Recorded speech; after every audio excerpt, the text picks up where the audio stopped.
safe. Whichever things we kept outside, it's all gone. Outside things are gone. Dr. Arun Prashant, I'm doing MD in microbiology, second year. कहाँ से आए आप? I'm from Chennai, Tamil Nadu. क्या यहाँ पर गए थे, क्या किया आपने, कुछ जानकारी दीजिए.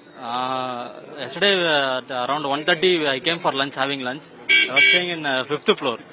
So while having lunch around 1:30 I heard the loud noise with explosion, and suddenly everywhere smoke was there. All four sides smoke was surrounded, and we don't know. I don't know what to do, and I came running till first floor, and there still smoke was there, and I jumped from the first floor to here outside, and we came run. Yeah.